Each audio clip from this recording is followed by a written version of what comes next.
इतिहास में एक ऐसा शासक हुआ जिसने अपने जीवन में जितनी जमीन जीती उतनी तो शायद सिकंदर ने भी नहीं जीती थी। एक ऐसा योद्धा जिसे दुनिया कहती है खानों का खान, चंगेज खान। आज हम इतिहास की एक बहुत बड़ी पहेली को सुलझाने वाले हैं। आखिर क्यों ये महान विजेता भारत की दहलीज पर आकर बस रुक गया? ये एक ऐसा सवाल है जिसने इतिहासकारों को सदियों से परेशान कर रखा है। सोचिए, एक ऐसी ताकत जिसे कोई रोक ही नहीं सका, वो सिंधु नदी के किनारे आकर एकदम से ठहर गई। ये सुनने में थोड़ा अजीब लगता है ना? लेकिन इसके पीछे छिपे हैं रणनीति, कूटनीति और हाँ, प्रकृति के भी गहरे राज। ये शब्द किसी और के नहीं बल्कि खुद चंगेज खान के हैं, और इन शब्दों से उसकी शख्सियत का पूरा अंदाजा लग जाता है। एक ऐसी शक्ति जो खुद को भगवान का भेजा हुआ कहर मानती थी। उसके खौफ का आलम कुछ ऐसा था कि उसके युद्ध अभियानों में कहा जाता है करोड़ों लोगों की जानें चली गईं। तो ये समझने के लिए कि उसने भारत पर हमला क्यों नहीं किया, हमें पहले उस इंसान को समझना होगा। उसकी कहानी एक छोटे से कबीले में पैदा हुए लड़के तेमुजिन से शुरू होती है, जिसने आगे चलकर दुनिया का नक्शा हमेशा हमेशा के लिए बदल दिया। तेमुजिन का बचपन आप समझिए कि बेहद मुश्किल हालातों में बीता। पिता की हत्या हो गई और उसके बाद उसी के कबीले ने उसके पूरे परिवार को निकाल बाहर कर दिया। उसे जिंदा रहने के लिए हर दिन संघर्ष करना पड़ा, और शायद यही संघर्ष था जो उसे एक महान योद्धा बनाने वाला था। बोर्ते के अपहरण ने उसे अपनी ताकत का एहसास कराया, और बस वहीं से शुरू हुआ कबीलों को एक साथ लाने का वो ऐतिहासिक सफर। यहाँ खान ने एक बहुत पुरानी मंगोल परंपरा को तोड़ दिया। देखिए, उस समय सेना में बड़े बड़े पद सिर्फ रिश्तेदारों और खास लोगों को ही मिलते थे, लेकिन खान ने इस सिस्टम को खत्म कर दिया। उसने कहा कि काबिलियत और वफादारी खून के रिश्तों से कहीं ज्यादा जरूरी है। और ये किस्सा उसकी सोच को बड़े शानदार ढंग से दिखाता है। सोचिए, एक दुश्मन जिसने उसे लगभग मार ही दिया था, उसे सिर्फ इसलिए इतना ऊंचा पद दिया गया क्योंकि वो बहादुर और काबिल था। खान के लिए हुनर ही सब कुछ था, फिर चाहे वो दोस्त में हो या दुश्मन में।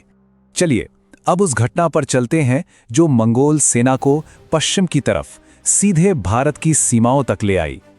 ये कहानी एक मामूली से व्यापारिक मिशन से शुरू हुई थी और एक पूरे साम्राज्य की तबाही पर जाकर खत्म हुई।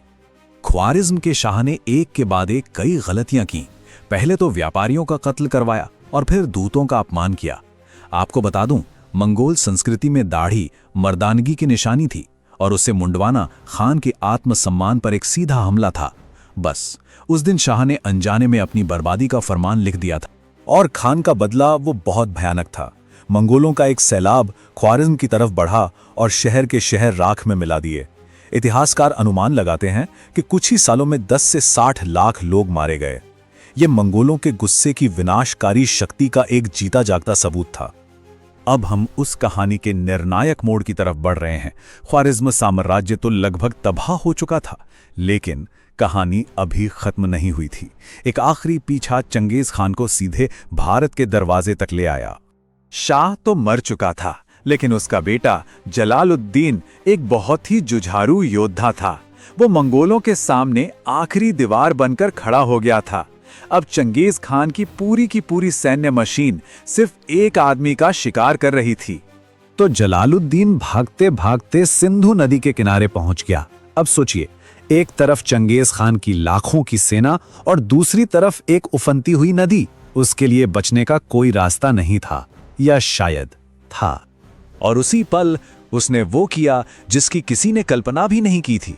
उसने अपना घोड़ा सीधे नदी में कुदा दिया और तैरकर भारत की धरती पर पहुंच गया। अब चंगेज खान का दुश्मन भारतीय जमीन पर था और खान खुद सिंधु नदी के किनारे पर खड़ा था। अब सब कुछ इसी एक पल पर आके टिक गया था। दुश्मन सामने था, फिर भी खान ने अपनी सेना को नदी पार करने का आदेश नहीं दिया। क्यों? चलिए उन कारणों पर एक नजर डालते हैं जिन्होंने इतिहास की धारा ही बदल दी। तो देखिए, इसकी कोई एक वजह नहीं थी, बल्कि ये कई सारी वजहों का एक मिश्रण था। पहली बात, दिल्ली के सुल्तान इल्तुतमिश की कूटनीति। उन्होंने जलालुद्दीन को पनाह देने से साफ मना कर दिया, तो खान को हमला करने का कोई बहाना ही नहीं मिला। दूसरी बात, उसके अपने साम्राज्य में ही विद्रोह हो रहे थे। इसके अलावा भारत की गर्मी और नमी मंगोल सेना के लिए बिल्कुल भी सही नहीं थी। और आखिर में 60 साल की उम्र में खान एक ऐसा युद्ध शुरू नहीं करना चाहता था जिसकी कोई योजना न हो। तो यह फैसला उसकी क्रूरता का नहीं, बल्कि उसकी गहरी रणनीतिक सोच का सबूत है। भारत को बख्शने का यह फैसला चंगेज खान की शख्सियत का सिर्फ एक पहलू था। उसका पूरा जीवन और उसका पूरा साम्राज्य ऐसे ही रहस्यों से भरा हुआ था, जिनमें से कुछ तो आज तक अनसुलझे हैं। उसके सबसे बड़े आविष्कारों में से एक थी याम प्रणाली। आप इसे एक तरह की सुपरफास्ट घुड़सवार कुरियर सेवा समझ सकते हैं। इस नेटवर्क के जरिए संदेश और खुफिया जानकारी अविश्वसनीय तेजी से साम्राज्य के एक कोने से दूसरे कोने तक पहुंच जाती थी। यह सिस्टम उसकी आंख और कान की तरह काम करता था, जिससे उसे अपने इतने बड़े साम्राज्य पर नियंत्रण रखने में बहुत मदद मिली। ये एक और हैरान करने वाली बात है। इतिहास का सबसे शक्तिशाली शासक, और हमें यह तक नहीं पता कि वो दिखता कैसा था। उसकी कोई भी असली तस्वीर या मूर्ति मौजूद नहीं है। हम आज जो भी तस्वीरें देखते हैं वो सब उसकी मौत के बाद बस कल्पना के आधार पर बनाई गई हैं। और शायद सबसे बड़ा रहस्य उसका मकबरा है। उसने आदेश दिया था कि उसे बिल्कुल गुप्त तरीके से दफनाया जाए, और इस रहस्य को बनाए रखने के लिए बहुत ही अजीबोगरीब कदम उठाए गए। आज 800 साल गुजर चुके हैं, लेकिन कोई नहीं जानता कि खानों का खान आखिर दफन कहाँ है। लोक कथाओं में तो यह भी कहा जाता है कि उसकी कब्र एक श्राप से सुरक्षित है, कि अगर उसे कभी खोला गया तो दुनिया का अंत हो जाएगा।